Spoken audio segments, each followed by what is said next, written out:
Okay, in this video I want to give a recap, point out some important things from the poem River Merchant's Wife, A Letter by Ezra Pound. Now here's the first thing we can talk about, how Ezra Pound had the words that you're seeing on the page there were all put together by Ezra Pound.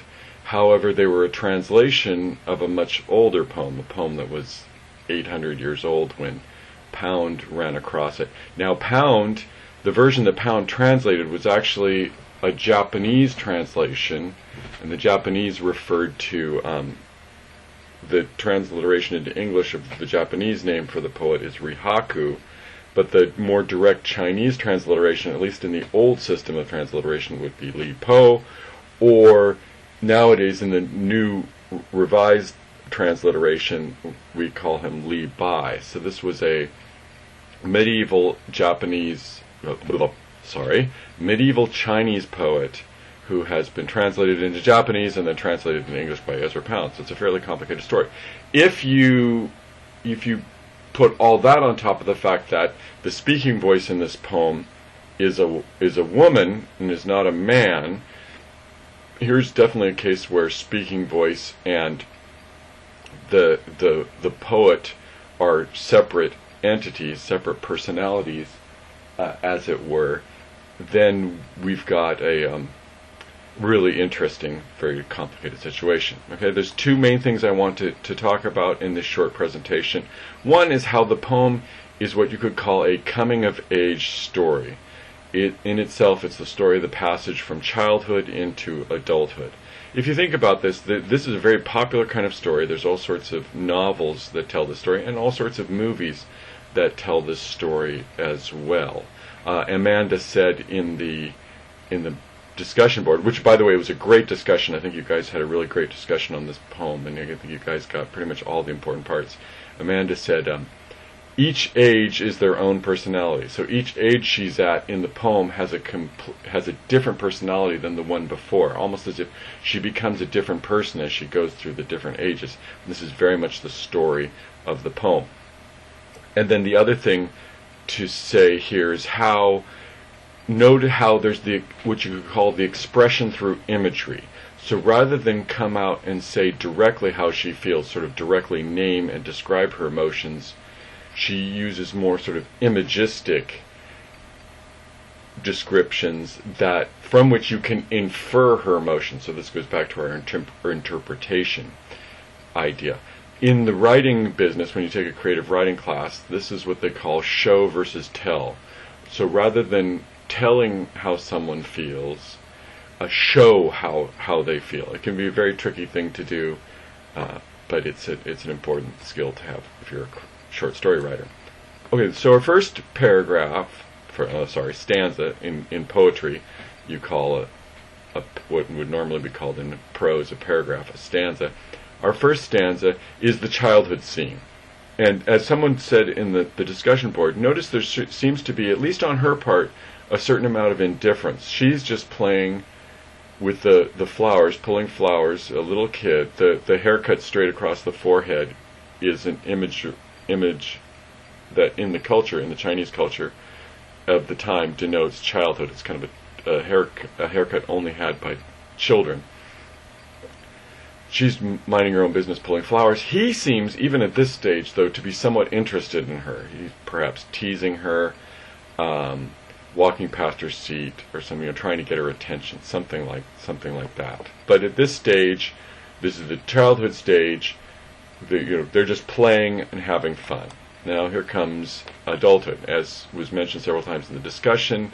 In this traditional culture, as in most traditional cultures throughout history, and even in some places today, the marriage would be an arranged marriage. The families of, obviously these people are sort of both merchant families, so they have an amount of property, I would imagine, and so similar to the My Last Duchess story, that the marriage between them also involves something of a business contract as well. And at this stage in her life, being only 14 and married, she's very shy. Looking at the wall, it sounds like she's unresponsive.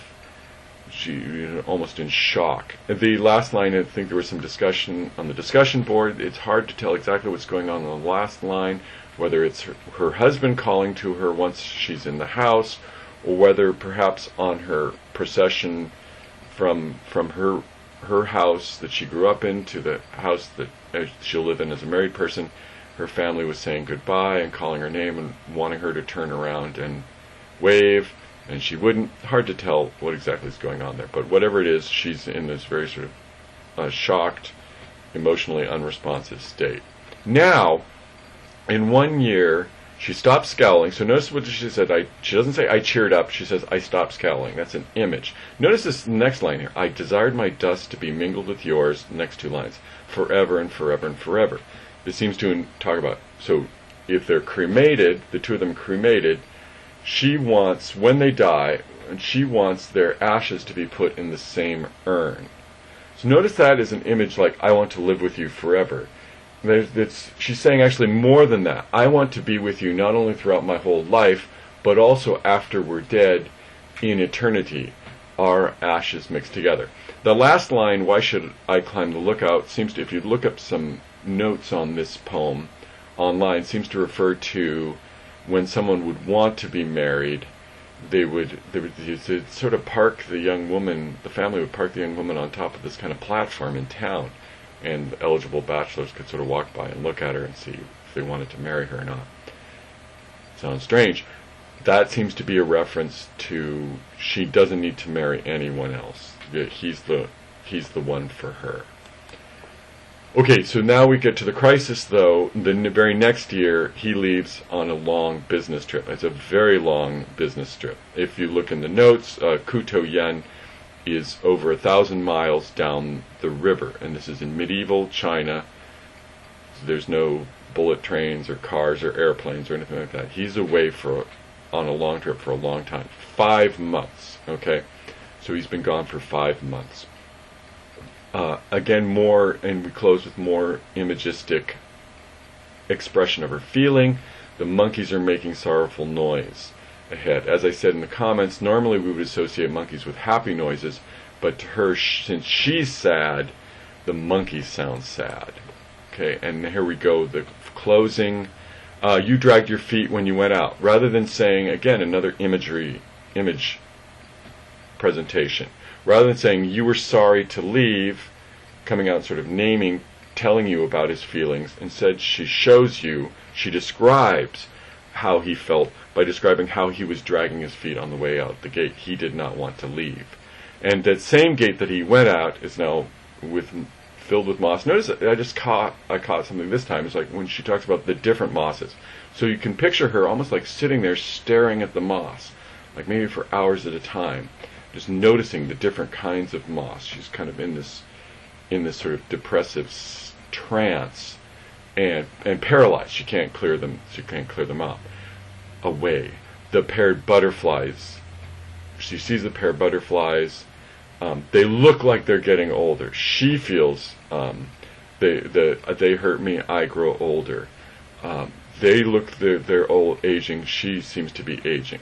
And then one last thing here, and then a comment done on things that people said in the discussion board. She can be, I think, both in love with him still and depressed. I think there's the possibility that both of those things are going on here. And the final thing that Chofu saw there, I'm sorry, I did not, when I made the PowerPoint here, I did not do the lines correctly on it. Sorry about that. When she says she'll meet him as far as Chofu saw, if you look up notes for this poem, that's a place that's about 800 miles away. So when she's saying that, she's saying that she will go a long ways to meet him. He's very far away, but she's willing, if she lets her know when he's coming, she will go a long ways just to meet him. Okay, if you have any more you want to write about this poem and you have many more questions about it, please message me.